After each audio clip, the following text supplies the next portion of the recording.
Welcome to Horror Audio Series, where the veil between worlds grows thin, and every whisper might be a warning. Here, we don't just tell horror stories. We summon them. Turn down the lights. Turn up your fear. The nightmare begins now. They locked the doors.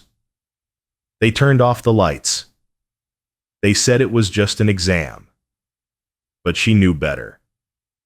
Because in the silence, someone was still watching. Welcome to She Didn't Scream. Chapter 2. The Voice Beneath the Water. The air inside the auditorium had changed. It wasn't just fear anymore. It was contaminated, as if every breath they drew now dragged in traces of something decaying, something wet and feral. The atmosphere had thickened, bloated with a rot that clung to their lungs like the memory of drowning. The silence left in the wake of Olivia's death wasn't passive. It had weight. As though grief itself had seeped out of the floorboards and begun curling up their spines, slow and suffocating. Then, as if unable to contain the pressure, the room ruptured into chaos. Screams split the stillness like jagged glass. It wasn't one scream. It was several, all shrill and raw, each one cracking open the tension that had clenched their bodies. The sudden sound was jarring, animalistic, almost more terrifying than the silence that had come before. Students bolted for the doors. A desperate stampede of panic. They clawed at the metal handles until their nails bent, until their fingers split open and smeared the cold steel with blood. The mechanical locking system groaned but held firm, impenetrable. Some fell to their knees in front of it, fists pounding uselessly as their chests heaved with gasps. Others collapsed into each other, sobbing into sleeves, calling for their mothers, fathers, teachers, anyone real, anyone sane. Ms. Caroline, her usually composed frame now trembling like a marionette with cut strings, sprinted toward the control panel at the edge of the stage. Her heels clattered wildly across the polished floor. One nearly twisted under her, while strands of chestnut hair spilled free from the tight bun she always wore like a badge of professionalism. "We need to drain the tank.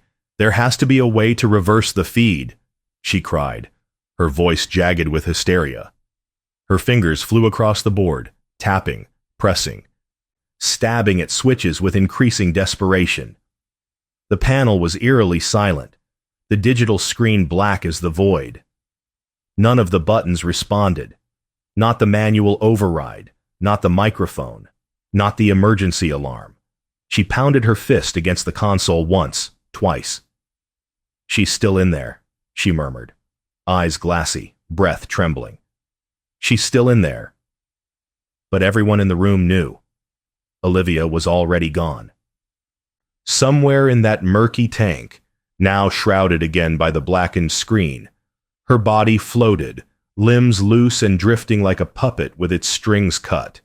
She had been reduced to an echo, an afterimage burned into the back of their eyelids. Mr. Williams stood at the center of the chaos, his military composure now fractured, but not yet fully broken. His jaw clenched and unclenched as if chewing the rising panic inside him. "We will not panic," he barked, voice rising sharply above the noise. "We will stay together until we figure out who did this. Everyone, back to your seats." But the command fell flat. No one moved. No one listened. The illusion of authority had cracked, and the class had already begun to splinter. Some clung to one another like shipwrecked survivors, forming clusters around the edges of the room. Others moved erratically, pacing in tight circles or whispering sharply behind cupped hands. Accusations began to ferment in the air, unspoken but heavy as smoke. The auditorium had become a boiling crucible, each student a sealed flask, pressure building, trust evaporating. "Someone hacked the system. Maybe it's one of us," said Henry, a lanky boy with two wide eyes and a voice that cracked on the edges. His words hung in the air like oil. Dark, flammable. "That's crazy," Julia snapped, her voice high and panicked. "Why would anyone kill their own classmate?" Henry shrugged, his expression hollow. Maybe they weren't her friend. Seraphine stood alone, pressed against a pillar at the side of the room. She wasn't crying. She wasn't screaming.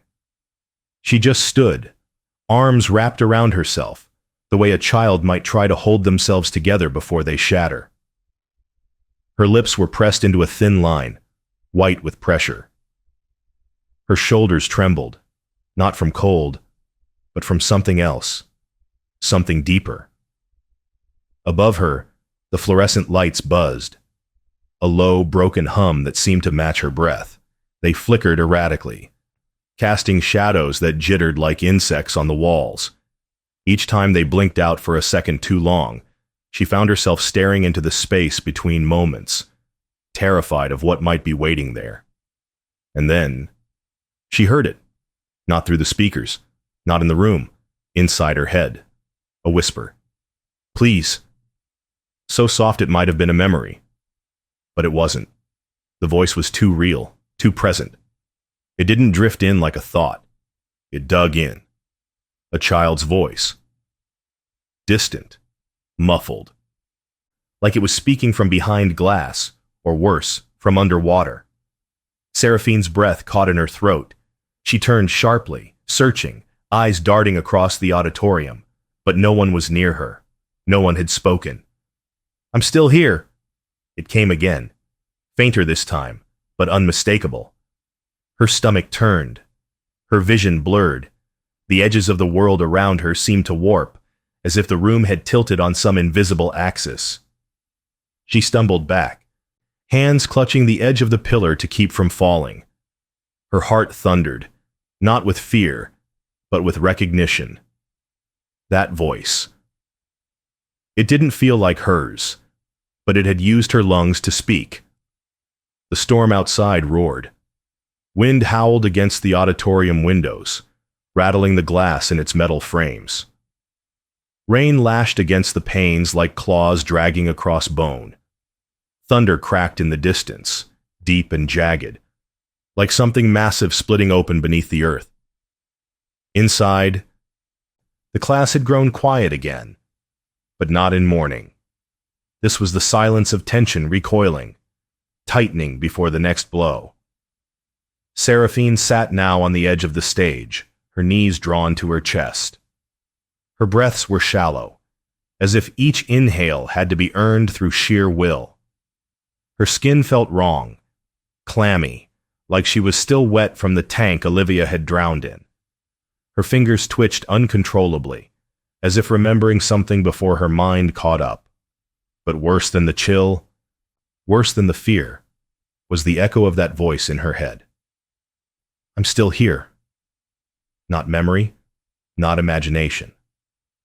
Presence. And it wasn't done. What if this is all staged? A voice snapped from the rear corner of the room.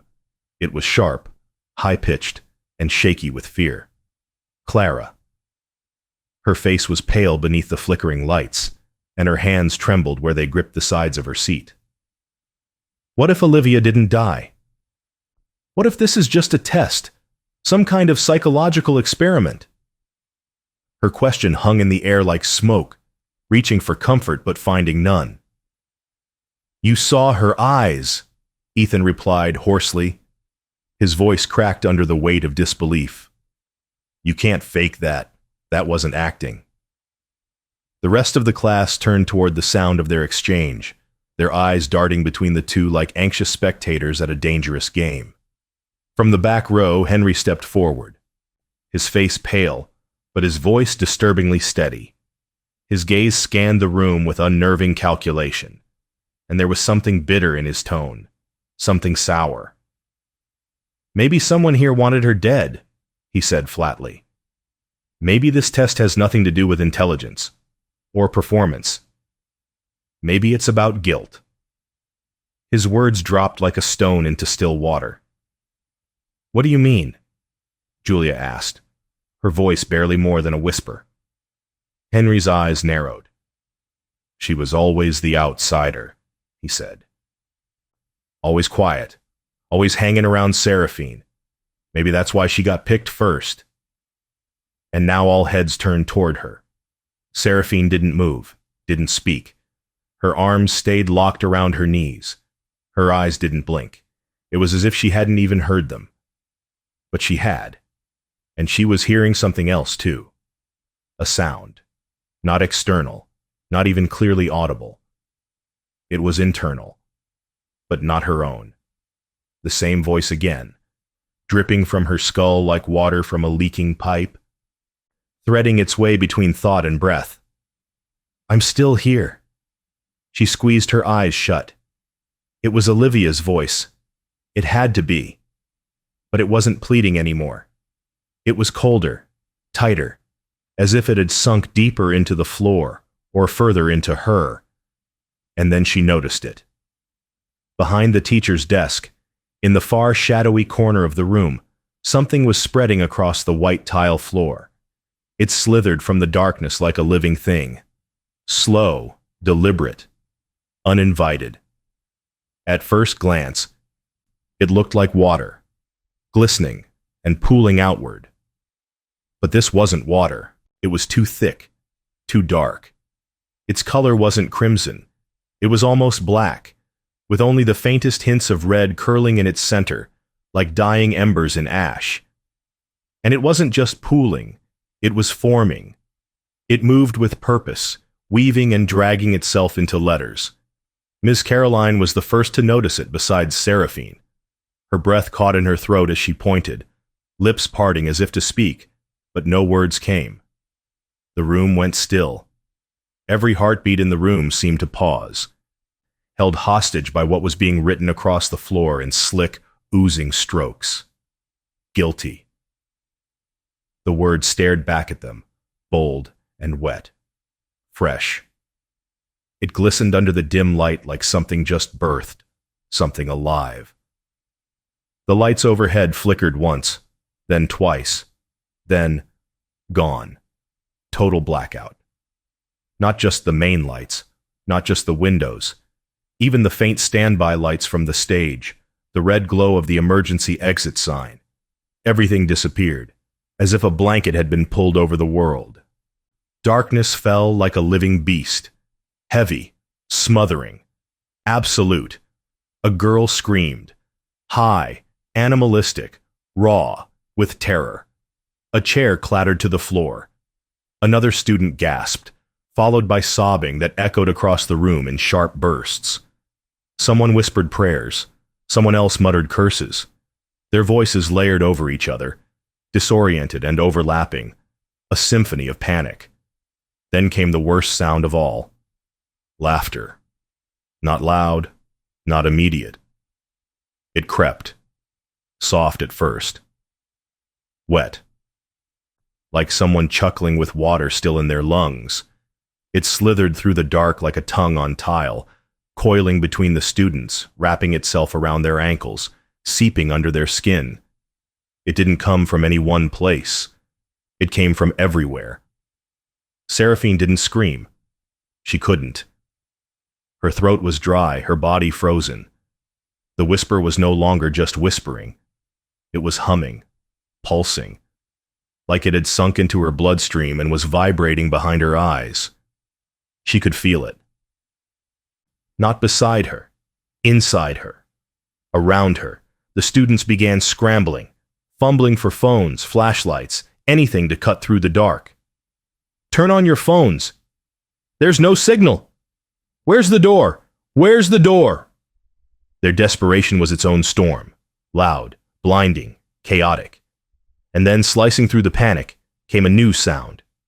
Scritch, scritch, scritch. It wasn't human. It wasn't from inside the room. It was from within the walls, like something long-nailed and starving, dragging itself sideways through narrow spaces, scraping, searching, growing closer. Seraphine stood, not by choice but by compulsion. Her muscles moved without her consent, driven by instinct or something older, something deeper. The voice was pushing her now, not pleading, not whispering, commanding. She walked across the room in silence, untouched by the other's fear, almost forgotten by the mass hysteria around her. Her feet made no sound on the floor. She moved like smoke. And then her hand touched something cold, a wall panel. At first, it felt solid, like everything else in the room. But when she pressed, her fingers sank in, just slightly, just enough. The wood creaked. A seam opened. A hidden passage revealed itself behind the wall, narrow, barely wide enough for a body to slip through sideways. Utter blackness waited beyond, thick and stagnant, like the breath of a sealed coffin. She didn't move. Her hand lingered on the edge, her heart slamming in her chest like a fist on a locked door. And then the voice returned, right next to her ear, not inside her head, outside. Close enough that she should have felt breath, close enough that she should have seen someone standing there. But there was no one, just the voice. Follow me. The air beyond the hidden panel was different, colder, older. It smelled like forgotten rot, mildewed stone, wet rust, and something sweet and foul, like spoiled fruit soaked in formaldehyde. The kind of scent that belonged to basements that had never seen light, the kind of scent that suggested things had died here and had not been left alone. Seraphine hesitated only for a heartbeat. Then, like a swimmer diving into black water, she slid into the crawl space. The wood of the opening groaned behind her, closing like a sigh, muting the chaos of the auditorium. Darkness closed around her like a burial cloth. There was no room to stand, no room to turn. She had to crawl on her hands and knees, her palms pressing into splinters, dust, and something soft that she tried not to name. The narrow tunnel twisted slightly downward, each movement scraping her shoulders against unseen edges. Cobwebs clung to her face like cold fingers. Somewhere above, the muffled sound of students screaming echoed like distant thunder. But here, in this secret artery beneath the school, it was silence that reigned, except for the breathing. Not hers. Something ahead of her was breathing, ragged, wet, inhaled through a mouth too close to drowning. Her own breath hitched. Every inch forward made her chest tighter, not just from the confined space, but from the mounting weight of unseen eyes. She wasn't alone down here. She wasn't even first. Her hand brushed something. She flinched, but it wasn't a rat, not a pipe. It was wood. No, not wood. Bone, thin and long, brittle in her grip. A finger, then another. The crawl space ahead was littered with remains, half buried in dust, some still bearing scraps of clothing. Fabric rotted into the shape of a school uniform. They had been here a long time, but not long enough to be forgotten. And the walls. God, the walls. They were covered in markings, scratches, scraped into the boards with nails or teeth. They zigzagged in panic and despair, a language of agony written by the desperate. Some were deep and fresh, still flaking with raw splinters. Some were barely etchings, worn away by time or struggle. Seraphine's hand brushed along the wall as she moved forward, until her fingers found something carved deliberately. A name. Let me out. Then another. I didn't mean to. And then, in letters deeper than the rest, etched with force, carved so violently that the wall buckled beneath it. She's still alive. Seraphine's blood turned to ice. She wanted to stop, to turn back. But the tunnel had narrowed around her, too tight to allow retreat. She was locked in, crawling downward like prey into the predator's throat. And then, there it was, the last message. Seraphine, are you listening? Her fingers recoiled, her throat closed. It wasn't just fear now, it was recognition. Whoever had carved that name had known she would come, had waited. Her name had been here before she arrived. She froze, and then something brushed her ankle. She screamed and twisted violently, her foot kicking against the narrow wall, her shoulder slamming into the tunnel ceiling. Pain flared behind her eyes. She couldn't see what it was, but it had touched her. Cold, damp, deliberate. Her heart thundered in her chest. Her breathing was ragged now, too fast, sucking down stale air that stank of mold and copper. She turned her head to look behind her, but in the movement, she slammed her forehead against a sharp edge. Pain exploded. Warmth spread across her brow. Blood. Her blood. It ran down the side of her face, thick and warm, cutting a red path through the dust. Her vision blurred. A sharp ringing pierced her ears. She slumped forward, dazed. The crawl space pressed tighter now. She couldn't tell if the walls were closing in or if her mind was unraveling. She tried to back out, but her limbs didn't respond properly. The space had changed, somehow.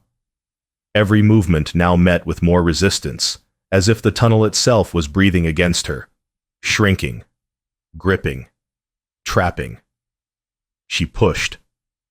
Something pushed back, and then, from behind her, a voice, so soft, so intimately close it felt like a lover's whisper against her neck. "You left me behind." She froze. The blood running down her face felt suddenly colder. Her limbs stiffened. The voice wasn't angry. It wasn't loud. It was something far worse. It was sad, and it knew her name. She didn't answer. Couldn't. Every instinct told her. Answering would be a mistake. Whatever was behind her, whatever had spoken, it wanted something more than sound. It wanted acknowledgement. She pressed forward instead, inching through the tunnel, dragging herself with numb fingers and burning elbows. The passage turned. She felt the slope steepen, leading her further downward. The air thickened, tasting more like water than oxygen. Each breath now came with resistance, like she was inhaling through a wet cloth. But ahead, she saw it. A sliver of light. Not warm light, not daylight, but blue, like the bottom of a swimming pool at night. She crawled faster. The walls around her pulsed with her heartbeat. Behind her, she could hear the scraping again. Scritch, scritch, scritch. Only now it wasn't random. It was rhythm. It was footsteps. She burst through the final length of tunnel, her body tumbling forward onto a damp cement floor. The light hit her eyes like frost. She blinked. She was in a room, underground, circular, walls of cracked tile, rust-streaked pipes weaving across the ceiling like veins. In the center stood a massive glass tank, tall, thick, glowing faintly with cold, bluish light. And inside the tank, a body, floating, weightless, hair drifting like seaweed, eyes wide open, staring down at her. It was Olivia, still inside, still staring, still whispering without sound. Seraphine crawled backward until her spine hit the wall. Her breath came in shallow gasps. Her blood dripped onto the concrete. The tank made a low mechanical hum, pulsing, alive, steady like a heartbeat. Then, the intercom crackled, louder than before, harsher. Its static filled the chamber like acid, and the voice returned. Not whispering now, not laughing, but clear, intent, commanding. Question 3, a pause. What does guilt become when buried too deep? A single beep echoed through the room, and the tank's light turned red. That was the end of this. Chapter 2. Thank you for listening to She Didn't Scream. Stay quiet and stay tuned for the next chapter, if you dare to return. Class isn't over yet. Thank you for listening to Horror Audio Series. If the silence feels heavier tonight, if the darkness lingers longer than usual, you've already opened the door, and something may have followed you through. Don't forget to subscribe, because next time, it might be your story we tell. Sleep, if you can.